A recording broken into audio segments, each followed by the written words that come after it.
namaku Lintang dan aku yang akan menjadi host kalian pada malam ini. Jadi malam ini kita akan belajar mengenai how to build data visualization for beginners yang dibawakan oleh Mas Ari, founder dari Kautigo. Mungkin dari Mas Ari boleh nyalain kamera dan mungkin menyapa dulu sahabat Dewa Talk yang sudah hadir pada malam ini, Mas.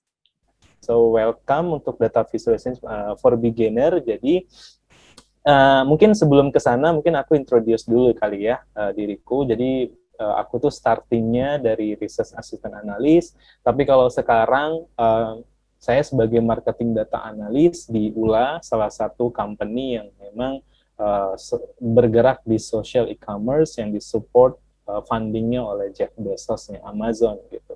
Kemudian saya juga in the same time ngelakuin community ini, Kultigo, karena memang seneng banget untuk sharing, tapi at the very first time, saya karir di dunia data itu sebagai data scientist di Rukita, kemudian next jadi senior data analyst di Kompas, dan sekarang balik lagi ke startup gitu, sebagai marketing data analyst. Teman-teman, kalau misalnya mau tahu lebih soal saya, kebetulan sosial medianya ada di LinkedIn doang, jadi bisa nanti cari saya di Aris Sustio Prabowo di LinkedIn tuh pasti ada. Kemudian kalau misalnya teman-teman nih tertarik lebih dalam soal gimana sih kayak day to day-nya data analis atau data scientist dan terkait dengan data-data lainnya, saya senang nulis, itu ada di Medium. Nah, nanti teman-teman bisa ke ini aja gitu ya. Saya share aja deh. dataimpact.medium.com gitu. Nah, kalau untuk teman-teman yang suka ngoding, itu bisa nanti cek saya di github.com/denpsycho gitu. Oke, teman-teman bisa cek di sini ya, teman-teman. Oke, ya thank you Mbak Lintang udah share. Nah, next-nya mungkin tadi udah ceritain kali ya terkait dengan Kultigo itu apa. Jadi basically Kultigo itu memang kita komunitas yang bergerak untuk sekarang masih di daerah sektornya data, tapi in the future kita pengennya macam-macam gitu. Kita pengennya ke product manager, ke software engineer, atau ke UI UX gitu ya. Jadi kita memang fokusnya lebih ke apapun itu yang berkaitan dengan teknologi gitu. Kalau teman-teman yang mungkin tertarik gitu ya untuk sebenarnya pengen join komunitasnya langsung nih Mas, bisa nggak gitu? Itu bisa, teman-teman nanti bisa masuk ke sini ya, ke linknya itu gratis, bisa nanya apa aja terkait dengan data gitu ya. Gitu. Oke. Yap, apa yang kami inginkan di Kultigo adalah kami pengen nunggu teman-teman untuk mencapai karirnya teman-teman in the future, dan semoga teman-teman bisa menjadi salah satu talent yang dibutuhkan, karena beberapa case sekarang ini kayak mostly itu semua soal teknologi, jadi jangan sampai ketinggalan ngelihat kebutuhan sekarang itu seperti apa gitu. Oke, ya kita mulai masuk di materinya nih teman-teman. Jadi materi yang tadi saya sampaikan, kalau kita itu akan lebih ngebahas overall data visualisasinya. Nanti kalau untuk deeper data visualisasinya, teman-teman bisa ikut webinarnya Kultigo in the future gitu ya. Tapi di sini, at least curiosity teman-teman terkait dengan data visualisasi itu terjawab gitu ya. Karena biarkan teman-teman itu rasa penasarannya ada supaya belajar lagi ke depannya, karena data itu tidak akan pernah selesai, dia akan terus menambah, dan kalian harus sebagai, misalnya nih, sebagai data analis ataupun data scientist, teman-teman akan cari tahu sebenarnya ini data, informasinya akan seperti apa. Jadi curiosity itu sangat penting di sini. Yang pertama, teman-teman akan mendapatkan informasi soal fundamental dari data visualisasi. Nanti saya akan ngejelasin kayak explanatory itu gimana gitu. Yang kedua, nanti teman-teman saya akan bawakan mungkin kayak live beberapa menit aja soal bagaimana sih cara ngebikin data visualisasi menggunakan business intelligence tools. Dan di sini saya pengen demoin ke teman-teman, at least biar supaya teman-teman tuh bisa kayak coba sendiri gitu ya. Ya semoga sih harapannya teman-teman bisa sampai bikin business case misalnya gitu, atau itu harapan saya. Tapi at least teman-teman bisa tahu dulu nih, bisa nyentuh, bisa megang, ngerasain gitu ya. Dan yang terakhir adalah mungkin ini tambahan aja, kalau ada waktu kita bisa ke case project-nya, tapi kalau nggak ada, ya at least teman-teman udah tahu sebenarnya 2 poin di atas itu seperti apa gitu. Oke, Yang pertama, ke fundamental of data visualization. Jadi kita akan lihat sebenarnya ada dua. Oke. Jadi ada dua poin nih, teman-teman, yang harus kalian pahamin gitu ya. Yang pertama adalah soal exploratory. Yang kedua adalah soal explanatory. Oke. Dari katanya explore, berarti kita wajib melakukan eksplorasi atau mencari tahu. Yang kedua adalah dari kata basisnya itu adalah explain, yaitu menjelaskan. Jadi teman-teman, kalau kita ke exploratory, yang saya highlight, yang warna hijau ini adalah might be interesting to highlight. Berarti ada sesuatu hal, informasi yang teman-teman itu tertarik dan teman-teman pengen ngejelasin insight ini ke stakeholder. Coba aja bayangin gini, teman-teman punya dua tipe data, dua data ya. Dua data di sini adalah dua kolom. Kolom pertama adalah tanggal, kolom pertama adalah tanggal, kolom kedua adalah soal transaksi data. Bayangin kalau teman-teman punya data 1000 data, transaksinya terjadi satu hari itu bisa 5 kali di jam tertentu juga. Informasi apa sih yang teman-teman pengen tahu gitu. Misalnya gini, kalian pengen ningkatin bisnis, berarti kan kalian pengen tahu produk apa yang dibeli oleh si customer. Yang pertama pertanyaannya, apakah si customer ini belanja di hari tertentu? Misalnya hari Senin sampai hari Jumat. Yang kedua adalah apakah yang beli di hari Kamis itu belinya di pagi hari kebanyakan, atau di siang hari, atau mungkin di malam hari. Atau mungkin teman-teman bisa ngejelasin lebih detail, di pagi hari tadi, itu produk apa aja yang dibeli sama mereka. Nah, jadi hal-hal yang membuat teman-teman tertarik, teman-teman bikin, explore, kalau ada sesuatu hal yang ternyata tiba-tiba hari Jumat itu puncak-puncaknya, kenapa gitu. Nah, itu yang akan kalian sampaikan ke stakeholder yang masuknya udah ke bagian explanatory. Jadi, di sini you have found the interesting part dan teman-teman ready to communicate with the story. Jadi teman-teman sudah mempersiapkan datanya dan kemudian teman-teman sudah harus bisa bagaimana menjelaskan ini data, ini wawasan, ini informasi ke stakeholder-nya. Gitu. Jadi ada dua tipe ya, teman-teman, fundamental dari data visualisasi. Oke, sekarang kita coba dulu ngelihat sebenarnya lebih dalam soal eksplorator itu gimana sih gitu ya. Oke, nah ini ada case, sebenarnya saya pengen banget teman-teman kayak ngegambar gitu ya, tapi boleh deh 1 menit aja ya, 1 menit aja.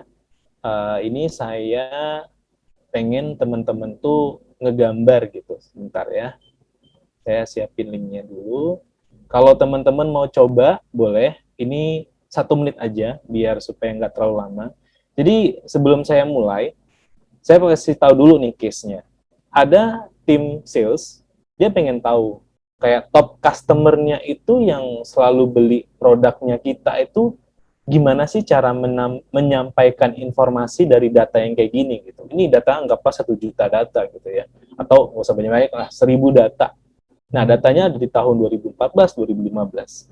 Nah, cara kalian menyajikan data itu bentukan data visualisasinya gimana sih? Gitu. Nah, ini 1 menit aja, jadi sekarang 19.23. Nah, teman-teman bisa mulai dari sekarang sampai 19.24. Gitu. Jadi, tes ini bukan tes ya, ini bukan tes, tapi kayak lebih ke pengen tahu aja, teman-teman sebenarnya untuk data visualisasinya tuh udah sampai mana aja sih gitu. Bisa dicoba-coba ya. Iya. Oke, yang ini banyak juga yang coba ya. Oke.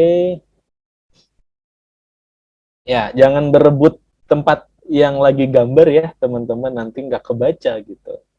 Nah, ini kita ingin lihat sampai 1924. Kalau ada, nanti mungkin kalau oke dan bagus, nanti mungkin bisa dapat GoPay gitu ya, ataupun e-wallet dari Dewa Web. Oke, tambah 1 menit dulu.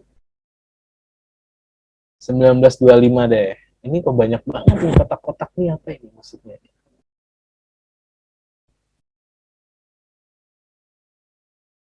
Oke, sebentar. Saya ganti dulu ke screen ini ya, biar kita lihat bareng-bareng. Sebenarnya gambarannya tuh gimana sih? Jangan gambar yang aneh-aneh ya teman-teman ya. Kita gambar yang bener aja nih. Oke, oke. Oke, enough. Ada yang heboh nih. Kita langsung aja ganti ke ini ya, ke PPT lagi. Oke, thank you banget untuk teman-teman yang udah cobain. Kita back to the PPT lagi. Jadi untuk yang ini kita close dulu ya teman-teman ya. Hopefully untuk teman-teman yang masih belum kepikiran dan akhirnya bisa nanti di ending dari presentasinya itu teman-teman bisa kepikiran gitu ya. Oke, kita next dulu. Nah, jadi teman-teman yang harus kalian pahamin sekarang adalah udah tahu datanya, tapi mau digambar seperti apa. Sebenarnya exploratory data itu ada 4 attribution untuk kita ngevisualisasi suatu data.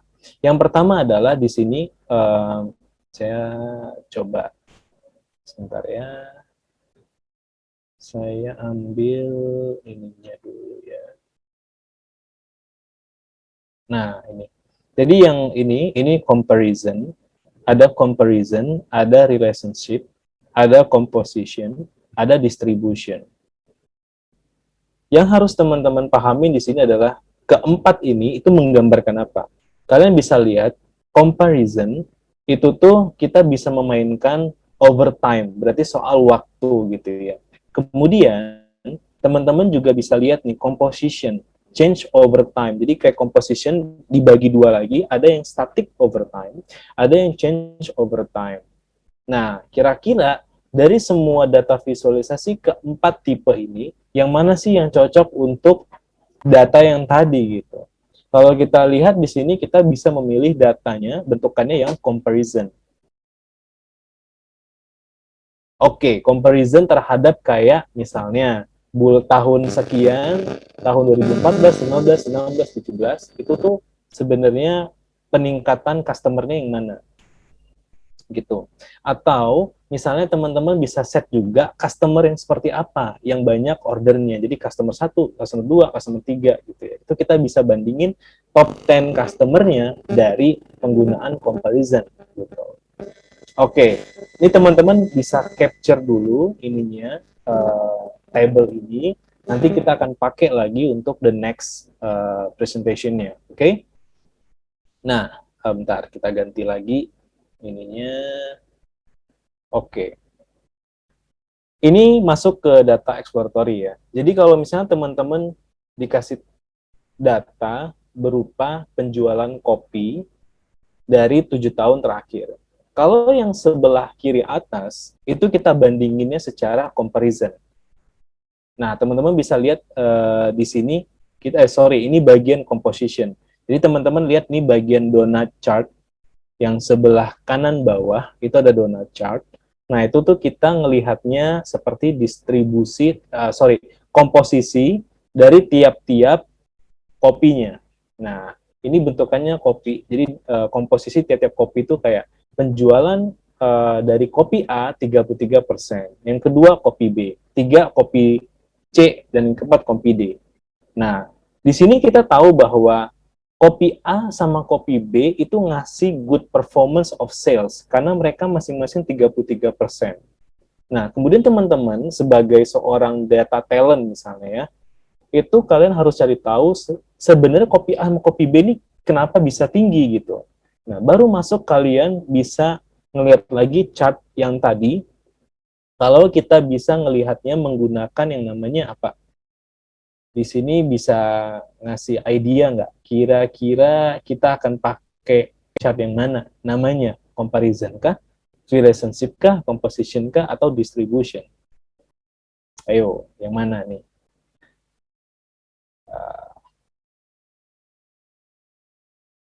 Oke. Kalau belum tahu, kita akan menggunakan yang namanya, ada yang jawab nih, comparison. Iya, yeah, betul-betul comparison. Jadi benar kita akan ngebandingin jadi beberapa si datanya ini, si kopinya ini ke jadi 4 bagian di tiap tahunnya. Karena kopi A dan kopi B yang kalian pilih dari gambar yang pertama sebelah kiri, Gambar yang kedua sebelah kanan bawah, kita bisa tahu kalau kopi B yang warna merah itu tuh dia stagnan sepanjang tahunnya. Sedangkan kopi A, dia memang awalnya rendah gitu ya. Tapi lama-kelamaan sampai tahun 2021 dia tuh naik. Jadi informasinya kan lebih dalam ya. Kopi A, kopi B besar, 33%, hampir sama. Tapi ternyata informasinya berbeda antara kopi A, kopi B. And that is what you have to do sebagai data analisis. Sebagai data analis gitu. Nah, curiosity-nya harus main ya, teman-teman. That is the part of data exploratory gitu. Oke, forget it tentang data exploratory. Sekarang kita ke data explanatory itu gimana gitu ya. Jadi part di sini itu teman-teman saya highlight ya, kayak how to communicate your findings. Findings ini bisa berupa informasi atau tadi yang udah kalian explore di bagian di part explanatory ini gitu. Jadi gimana sih kalian itu bisa komunikasikan datanya? Yang pertama yang harus kalian tahu adalah who is your audience. Jadi di sini audience kita bisa spesifik background-nya dari divisi marketing, dari divisi operasional, dari divisi sales dan lain-lain. Sebenarnya yang nanti kalian ingin sampaikan ke stakeholder tuh ada di spesifik background apa sih gitu. Narrowing your audience sampai kalian benar-benar tahu audience mana aja yang akan datang ke meetingnya kalian saat kalian menjelaskan suatu insight-nya, informasinya gitu. Oke, yang kedua, what do you need your audience should know? Jadi karena audiensnya katakanlah marketing sama operasional gitu ya. Nah, berarti kalian harus ngebahasnya dan harus menyambungkannya dengan divisinya tadi gitu. Misalnya gini, kayak oke, penjualan kita tuh tinggi. Kenapa bisa tinggi? Karena marketingnya ngelakuin campaign, ngelakuin ads ABCD. Ads-nya ini kebetulan jadi golden ads gitu, yang ngebuat kayak narik perhatian si calon customer-nya dan akhirnya jadi customer kita. Atau bagian operasionalnya tinggi karena kita punya produk lebih banyak jumlahnya, atau at the specific product yang dicari orang. Bulan lalu kita nggak banyak nih produk yang A ini yang lagi dicari orang, tapi bulan sekarang itu tuh produk ini kita punya banyak stok dan akhirnya dibeli semua. Akhirnya penjualan kita tinggi gitu. Jadi kita harus tahu sebenarnya apa sih yang audiens ini perlu tahu. Jangan sampai kayak bilangnya data ini bagus karena tim engineer-nya kayak software engineer-nya ngebikin itu lebih cepat. Nah, apa hubungannya? Yang datang kan marketing gitu ya. Jadi kalian harus tahu siapa yang datang. Yang ketiga adalah how the data help the audience on their problems. Jadi kayak misalnya ada problem, kita bulan ini terjadi penurunan penjualan gitu. Sebenarnya terjadi penurunan penjualan apakah karena stoknya kita itu nggak banyak dibeli gitu ya, nggak banyak dibeli padahal stok kita tuh sama sebenarnya, produk kita tuh masih sama, tapi kok misalnya berkurang gitu penjualannya kita gitu. Itu bisa karena impact-nya dari aplikasi yang kita miliki di suatu company gitu ya, yang biasa dibeli oleh katakanlah aplikasi yang kita bisa belanja online tapi lagi crash, dan itu penyebabnya makanya penjualan kita menurun gitu ya. Jadi that is the part of explanatory. Jadi kalian harus lebih tahu sebenarnya siapa sih yang akan kalian obrolin, wawasan apa atau informasi apa yang akan kalian share ke mereka. Jangan sampai beda apa yang divisi mereka masing-masing fokus gitu ya kemana gitu. Oke, sekarang kita akan masuk sebenarnya bentukan data explanatory itu gimana sih Kak Ari gitu ya. Karena apakah kita bentukannya kayak tadi chart, ya udah screenshot aja, kemudian kasih tahu gitu ya. Enggak. Karena kita juga punya seni dalam menjelaskan data itu dalam bentuk data visualisasi yang bagus, yaitu namanya adalah dashboard ataupun report gitu. Nah, dashboard itu tuh adalah desain, suatu data yang didesain untuk di-share atau dibagikan dalam bentukan entire information atau informasi secara keseluruhan. Jadi misalnya nih kalian di tim sales gitu ya.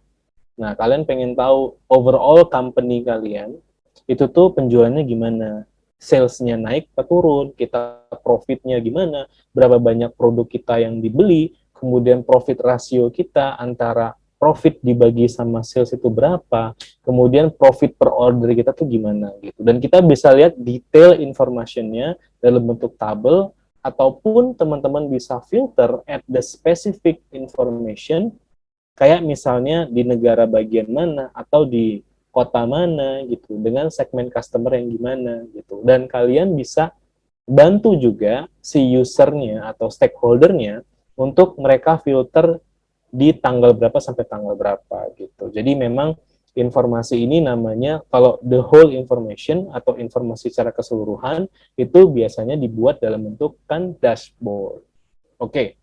Yang kedua adalah namanya report. Jadi report ini bedanya, kalau dashboard tadi semua informasi ditunjukin, tapi kalau report, specific information yang kalian ingin sampaikan ke user, itu biasanya bisa berupa bentukannya itu periodically. Misalnya, kalian mau update terkait dengan marketing bulanan atau penjualan bulanan gitu ya. Nah, kalau di sini kan penjualan bulanan nih. Kita tahu kalau yang warna hijau itu adalah, sorry ini agak kecil ya, itu misalnya terkait dengan segmennya itu segmen pakaian gitu ya. Yang warna hijau, segmen consumer. Yang warna hijau itu ngasih positive feedback karena dia salesnya tinggi, profitnya tinggi. Nah, itu yang mau kalian highlight. Kemudian dari yang segmen consumer tadi, kalian lebih detailin lagi. Sebenarnya di kota mana sih si segmen consumer itu bisa tinggi gitu ya, terkait dengan jumlah orderannya. Ternyata ada di California, ada di Texas, New York, itu kalau diurutin dari atas sampai bawah. Nah, kemudian kita pengen tahu nih, kenapa sih kok California itu bisa banyak gitu jumlah orderannya? Kira-kira dia tuh beli produk apa aja sih gitu. Jadi kita bisa ngasih tahu ke mereka, kayak top 10 produk di California untuk segmen consumer itu ada di kurang lebih 63%-nya didominasi oleh office supplies, kategori office supplies, kayak mungkin kertas-kertas dokumen, kemudian atau misalnya printer atau yang lain-lainnya gitu yang berbau dengan office supply gitu. Jadi memang report itu disajikan yang lebih detailnya, dan memang disajikannya periodically, bisa bulanan, bisa quarter, bisa tahunan gitu. Oke, itu dashboard report. Teman-teman udah belajar soal apa sih itu data exploratory, data explanatory gitu ya. Nah, sebenarnya next step-nya tuh apa sih teman-teman gitu ya? Kayak udah tahu nih basic konsep dari atau fundamental dari data visualisasi. Nah, next-nya gimana nih Kak Ari? Aku mau pengen coba dong bikin visualisasi gitu ya. Karena menarik juga nih kalau misalnya teman-teman mahasiswa gitu ya, nyajiinnya dalam bentukan visualisasi, ini Pak, kalau mau filter ini tuh pakai ini gitu. Kalau misalnya mau lihat spesifik mingguan, misalnya ada simulasi terkait teman-teman yang ada di majornya engineering misalnya, atau di bagian majornya manajemen. Nah, kan bosen tuh ngeliatnya by PPT. Ini Pak, saya sajikin aja dalam bentukan dashboard gitu. Bapak bisa main-main di sana gitu. Kan keren ya. Itu bisa dinilai plus gitu kalau misalnya teman-teman bisa buat. Atau misalnya teman-teman yang mau cari kerjaan di dunia data, kayak bisa nggak nih Mas Ari aku create portofolio gitu ya dalam bentukan dashboard tadi gitu. Nah, ini kita akan coba. Jadi teman-teman kita akan masuk ke sesi yang kedua gitu ya. Iya, pasti dong kelihatan profesional. Saya aja kalau kemarin kemarin masih kuliah ya, kalau tahu data visualisasi begini, ya pakai sih. Tapi karena pada waktu itu kuliah, skripsi, terus sidang, nggak pakai ini, ya jadi biasa aja gitu ya. Oke, sekarang kita ke sesi kedua, yang masih banyak waktunya, masih ada sisa 20 menit lagi. Jadi saya akan nampilin sebenarnya, tapi ini kayak gambaran besarnya aja ya teman-teman ya. Nanti kalau misalnya mau explore lebih dalam, nanti teman-teman bisa kayak ke ke Telegramnya atau ke Discord-nya Kultigo, atau kalau ada event lagi lebih detail soal data visualisasinya Kultigo tuh bisa join ke sana. Gitu. Oke, sekarang kita ke business intelligence. Jadi, kok tiba-tiba lari ke business intelligence nih, Kak Ari gitu ya. Jadi, apa sih sebenarnya business intelligence itu? Kok saya dengar-dengar ada juga tuh job business intelligence gitu ya. Iya, memang ada gitu. Jadi, di sini sih kalau saya bisa share sedikit aja, business intelligence itu adalah seseorang yang memang mencari informasi yang berkaitan dengan bisnisnya, dan mostly mereka kebanyakan, tapi bukan berarti mereka ngelakuin itu aja gitu ya. Kebanyakan dari mereka adalah ngebuat study dashboard sama report yang mudah dikonsumsi oleh stakeholder, kemudian stakeholder bisa mengambil informasinya dan mereka bisa menyajikan atau mengambil keputusan itu lebih cepat gitu. Tapi bukan berarti mereka itu aja, mereka bisa juga ngelakuin modeling, ngeprediksi data, seperti data scientist misalnya gitu, ataupun larinya ke machine learning gitu, itu juga bisa. Tapi itu tergantung company-nya sih gitu ya. Oke, terus yang penjelasan tools-nya ini apa Mas? Gitu. Jadi platform yang kita gunakan untuk ngebikin data visualisasi. Jadi si business intelligence tadi atau data analyst tadi atau data scientist itu tuh dia mau bikin suatu visualisasinya yang tadi lebih interaktif, itu tuh kita bisa pakai, ada 3 di sini yang biasanya dan sering dipakai dan kalian juga bisa pakai sebenarnya, dan ketiga-tiga ini gratis. Oke, yang pertama adalah Power BI, yang kedua adalah Google Data Studio, yang ketiga adalah Tableau. Nah, saya tidak akan menyajikan ketiga ini karena memang butuh waktu dan nggak cukup juga waktunya. Jadi kita ambil pilih salah satu yang teman-teman paling mudah untuk akses juga. Kalau sekarang lagi megang laptop, megang HP juga bisa sih, tapi berat. Tapi kalian kalau misalnya megang laptop, kalian langsung browse Google Data Studio, nanti bentukannya akan bentukannya nanti aku akan sampaikan. Jadi di Google Data Studio ini ada 3 hal gitu ya. Kalau aku bisa rangkum, yang pertama adalah free to use. Jadi bentukan data studio ini kurang lebih seperti ini. Jadi kalau kalian tulis datastudio.google.com, nanti akan masuknya seperti ini. Gitu. Oke? Nah, kalau kalian mau coba bikin satu dashboard, itu kalian bisa klik blank report-nya. Gitu. Tapi nanti ya, kalau misalnya habis dari ketiga poin ini saya sampaikan, nanti kita akan coba bareng-bareng praktekin gitu ya. Oke, yang kedua adalah connect various data source. Jadi Google Data Studio ini selain dia gratis kita pakai, teman-teman juga bisa nge-connect-kan ke beberapa sumber data. Di sini kita bisa connect ke local data source ataupun online data source. Nah, mungkin saya akan tampilkan sedikit aja, nggak usah yang penjelasan detail banget. Di sini ada yang namanya Google Analytics, ada yang namanya BigQuery. BigQuery itu kayak semacam punyanya si Google gitu ya, tapi kita store kayak nyimpen data itu di sana gitu. Kalau misalnya mau query data, yang AKA kalau misalnya mau ngelakuin SQL. Nah, SQL bukan di sini, nanti di webinar lainnya. Nah, yang ketiga adalah Google Sheet, ya biasa yang kita pakai mirip kayak Excel. Terus yang MySQL, nah ini masih ngarah-ngarah ke SQL juga. Dan kita juga bisa upload file, kalau misalnya filenya teman-teman itu ada di lokal, kita bisa upload, kayak filenya Excel, ya tinggal upload aja. PostgreSQL ini mirip-mirip juga kayak yang ada di lumba-lumba tadi, MySQL atau yang ada di Google, punyanya BigQuery gitu. Jadi memang banyak, dan biasanya ke-6-6-nya saya sering pakai gitu. Jadi teman-teman bisa pakai, kalau di company pun juga kalian bisa pakai yang BigQuery atau MySQL untuk yang online data source atau yang lain-lainnya gitu. Oke, sekarang saya akan nyajiin ke teman-teman untuk ngekonekin datanya itu lewat Google Sheet gitu ya. Nah, jadi mungkin teman-teman kalau punya data nih, data lokal gitu ya, ataupun kalau sekarang kan kita kalau misalnya mau ngelakuin elaborasi data secara real time dengan teman kita satu kampus misalnya, atau yang lain-lainnya, teman-teman bisa ambil itu data, Google Sheet ya, Google Sheet. Berarti teman-teman harus punya Google Sheet dulu di laptop.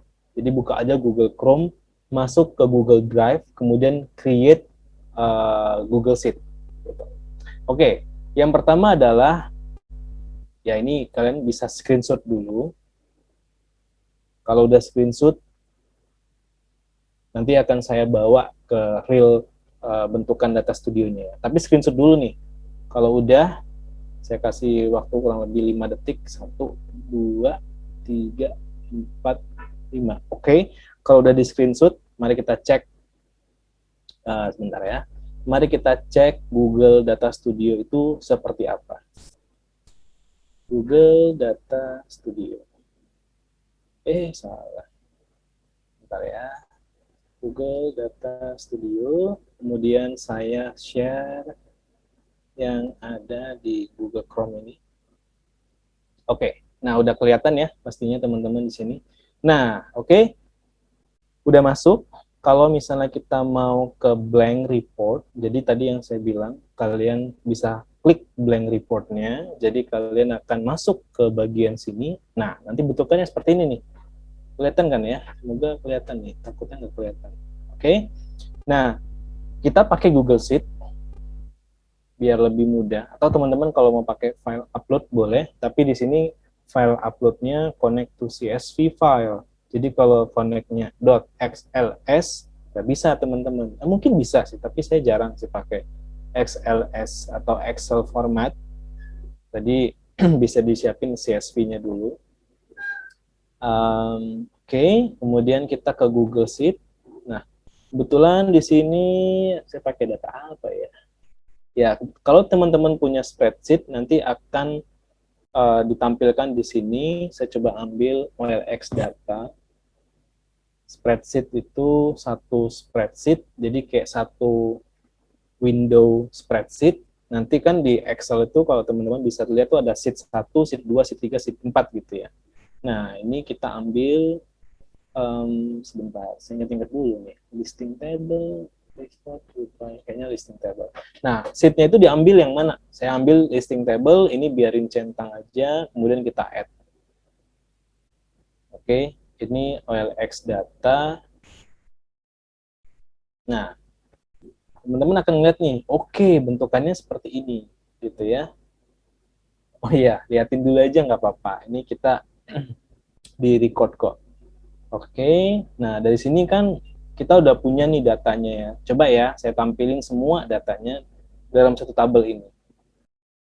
Ya, teman-teman bisa lihat dulu aja, customer ID, price, item ID, saya masukin, kemudian time di sini. Oke, oke, datanya sih kurang lebih kayak gini gitu ya. Jadi kita masih punya kita punya data bentukannya itu time atau date gitu. Kemudian kita punya beberapa kolom, ada kategori name, kategori ID, customer ID gitu.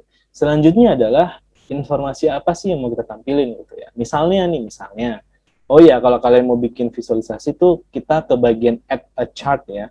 Kita klik aja, kemudian kita pilih nih, kita mau nampilin apa ya misalnya. Time series deh, yang bentukannya itu datanya itu terhadap waktu overtime. Jadi kita pengen tahu sebenarnya kayak ini datanya terkait dengan OLX data yang dimana orang-orang pada upload datanya itu atau jualan mereka ke OLX gitu ya. Jadi kita pengen tahu kayak orang-orang itu ngupload data di OLX itu berapa banyak sih customernya yang upload gitu ya. Jadi kita bisa cari tahu nih, oh ternyata kurang lebih ini kita cari tahu ya. Misalnya nih,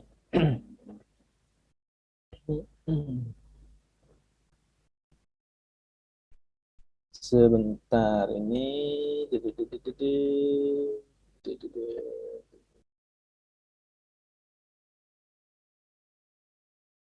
oke, add reference line, kemudian kita akan ambil metriknya ini average. Nah, oke. Nah, jadi setelah kita tahu kayak oke, bentukan datanya kurang lebih orang-orang ini di angka sorry, ini customer ID harusnya count. Jadi jumlahnya berapa, di sini juga jumlahnya berapa. Oke, nah kurang lebih nih yang ngelakuin upload tuh ada di angka 100 sampai 200. Tapi sebenarnya average-nya tuh berapa sih gitu ya? Oh, average-nya nih ketahuan. Average-nya ada di angka berapa nih? 173 orang yang ngelakuin upload di OLX. Ini datanya data dummy, teman-teman. Jadi bukan data beneran ya. Nah, kemudian dari sini kita bisa tahu, wih, tanggal berapa nih tiba-tiba puncak nih di tanggal 6 gitu. Atau kurang lebih di bulan ini tuh kenapa terjadi puncak begini. Nah, kita bisa analisis lebih dalam gitu ya. Ya, itu nanti untuk detailnya teman-teman bisa coba sendiri ya. Nanti pakai datanya teman-teman sendiri gitu. Cobain aja data-data kuliah atau data-data kerjaan atau data-data dari mana, dari Google atau dari mana, tuh kalian bisa coba-coba di sana gitu. Oke, ini tambah satu lagi deh. Jadi kita bisa tahu kayak ternyata lebih banyak nih mobil dibandingkan kategori-kategori lainnya gitu. Oke, iya paling itu yang bisa kita cek ya teman-teman untuk data studionya. Silakan main-main karena ini gratis di Google Chrome, kalian bisa buka masing-masing jadi nggak perlu install gitu. Oke, kita back to the PPT dulu. Oke. Yap, kayaknya udah semua ya teman-teman ya. Mungkin terakhir sih nih soal data case-nya. Sorry, ini case-nya saya ambil dari Power BI, tapi nggak usah digubris soal ini. Jadi kita next aja. Nah, ini ada pertanyaan. Jadi begini, kalau kalian mau bikin data visualisasi itu bukan berarti kalian bikin seenaknya gitu ya. Maksudnya kayak ya udah yang aku pengen tahu aja gitu. Enggak, teman-teman. Tapi ini tergantung dengan request-nya stakeholder. Bayangin aja kayak kalian punya kolega. Ri, tolong dong analisis data ini. Kasih aja gitu. Nggak mungkin kayak gitu sih. Pasti mereka tuh akan ngasih rekomendasi. Ri, at least kayak begini skenario-nya ya. Ri, tolong dong Ri, kami pengen tahu sebenarnya produk ini tuh penjualannya gimana gitu. Atau Ri, tolong dong kalau di marketing ya, kayak campaign ini tuh ngasilin customer tuh berapa sih atau campaign yang mana gitu. Nah, jadi kita udah tahu duluan nih startnya dari mana gitu. Jadi ibaratnya case-nya begini, assuming kalau kalian seorang konsultan lah ya, atau data analis, atau data scientist, atau business intelligence gitu, yang bekerja di sepeda listrik di kota-kota besar gitu ya. Ini datanya sih data City Bike New York City gitu ya. Nah, apa yang ingin kalian tahu, apa sih yang si company ini pengen tahu dari kalian gitu. Pengen tahu informasinya itu menurut kalian tuh bisa nggak sajiin ini gitu. Jadi kayak provide overall datanya itu gimana, kayak jumlah stationnya, jumlah sepeda yang tersedia, sama jumlah trip durationnya. Oh ya, anyway kalau misalnya teman-teman tertarik soal data ini, kalian bisa download sih di sini. Bentar ya, kalian bisa download datanya. Bisa diklik nggak sih? Nah bisa. Ini aku sajiin ya. Ini datanya sih udah aku open to everyone. Jadi kalau misalnya kalian mau mau download datanya tuh boleh di sini gitu. Bentar ya, di sini kalian bisa cek ke sini. Nah, itu.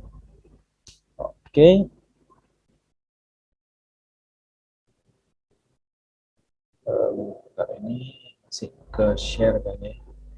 Nah, kalian bisa download datanya di sana atau lihat-lihat datanya, kemudian provide top stationnya by the trip. Jadi kalian harus cari tahu sebenarnya trip yang terjadi di tiap station itu gimana, kalian ambil top stationnya gimana gitu. Kemudian nomor 3 adalah how is the current situation of user yang menggunakan sepeda dari starting station, dari station awalnya mereka sampai ending stationnya gitu. Situasi dari si stationnya itu gimana gitu. Oke, ini aku langsung aja sajiin ke teman-teman karena waktu kita terbatas. Nah, kurang lebih datanya itu seperti ini. Jadi kita punya data ada dua table atau dua, ya kita bilangnya sih kalau di data analis gitu ya, di data profesional kita bilangnya dua table. Table pertama namanya City Bike Station, table kedua namanya City Bike Trip. Nah, kita pengen cari informasi ini, yang warna hijau, itu adalah informasi yang kita pengen tahu gitu. Dan bentukannya kurang lebih itu seperti ini. Jadi kayak, oke, jumlah City Bike di New York City itu tuh ada 1.584. Yang sepeda tersedia buat kita naikin 23.000. Total sepeda yang nggak bisa kita pakai itu 1.896. Di mana average dari trip duration dilakukan oleh tiap orang itu sekitaran 859 menit. Wah, banyak banget. Enggak, bercanda. 859 detik gitu ya. Ya, kalau menit bagi 60, wah bisa kemana-mana itu. Jadi nggak mungkin. Ini by detik ya teman-teman. Jadi kayak palingnya sekitaran 15 menit gitu mereka pakai gitu. Kemudian kita bisa lihat kayak average orang laki-laki sama wanita itu tuh gimana gitu. Apakah lebih banyak atau gimana gitu. Nah, jadi kita bisa informasi seperti ini, dan informasi yang lebih detailnya kayak current condition-nya itu gimana. Oh, station ini warnanya merah, yang artinya station ini tuh sepedanya pada habis gitu. Jadi kan kita bisa tahu nih sebagai stakeholder, hey jangan pakai station ini gitu, karena ini udah habis. Jadi kalian sebelum ke station kita, kalian bisa cek dulu nih dashboardnya kami gitu. Station mana sih yang kalian pengen naikin sepeda gitu. Oke lah, kalau misalnya station ini merah, sampingnya nih yang lebih deket, kalian bisa pakai ini karena sepedanya masih banyak gitu. Jadi informasi kayak gini yang biasanya seorang data analis, data scientist, business intelligence itu sajiin untuk day-to-day pekerjaan mereka gitu ya, dalam menyajikan informasi gitu. Oke, saya rasa itu aja teman-teman, pas banget nih waktunya di jam 8, jadi harapan saya sih kita lebih sharing-sharing aja gitu daripada kita semuanya presentation gitu. Oke, kalau begitu thank you so much teman-teman. Ini saya balikin lagi ya ke Mbak Lintang. Mungkin aku boleh minta closing nggak sih dari Mas Ari terkait materi hari ini, atau mungkin Mas Ari mau menyampaikan sesuatu dengan ketiga juga boleh banget. Silakan Mas Ari. Oke. Mungkin teman-teman yang di sini pengen belajar soal data gitu ya. Apa sih sebenarnya yang jadi patokan teman-teman? Karena banyak demand dari company soal perekrutan seorang data, dan teman-teman harus cek sih sebenarnya data itu udah sampai mana aja perkembangannya gitu. Bisa kalian kayak ikut webinar seperti ini atau bisa ikut workshop gitu. Jangan sampai kalian berhenti aja di situ, udah ngikutin kegiatan itu, habis itu udah ngerasa kayak udah cukup gitu. Enggak, tapi jujur kalau di tempat aku itu bakalan terus eksplorasi suatu datanya sampai kita benar-benar dapetin hal yang kita mau gitu sih. Untuk company, ningkatin bisnisnya company. Jadi mungkin satu hal yang buat teman-teman perlu quote di sini adalah kayak belajar dulu data yang paling mudah, toolsnya yang paling ringan aja, nggak usah yang advance dulu, pahamin dulu dasarnya, take it easy aja, take it your time, sampai kalian benar-benar paham, baru deh kalian mulai tuh kayak ikut semacam job tadi, atau sampai kalian benar-benar bisa jadi seorang data talent gitu. Karena problemnya adalah ketika kalian analisis data yang hanya permukaan aja, mostly kita kebanyakan gagal sih, dan aku pernah ngalamin itu gitu. Jadi ya at least teman-teman pahamin dulu pahamin dulu satu hal, nggak apa-apa, tapi at least teman-teman tahu detailnya tuh gimana gitu sih. Ya mungkin itu kayak final statement dari aku ya buat webinar ini. Hai sahabat DewaWeb, video ini merupakan tayangan ulang webinar Dewa Talks yang telah diadakan beberapa waktu lalu. Kalau kamu tertarik dengan tayangan ulang webinar ini, yuk jangan sampai ketinggalan untuk ikutan webinar selanjutnya. Nantinya, selain bisa bertanya secara langsung kepada para pembicara, kamu juga bisa mendapatkan e-certificate dan juga door prize dari Dewa Talks. Mau ikutan? Caranya gampang banget. Kamu bisa langsung aja daftarkan diri kamu di dewatalks.com. Setelah itu, kamu akan terdaftar sebagai peserta webinar Dewa Talks. Eits, tenang aja, webinar ini gratis dan gak dipungut biaya sama sekali.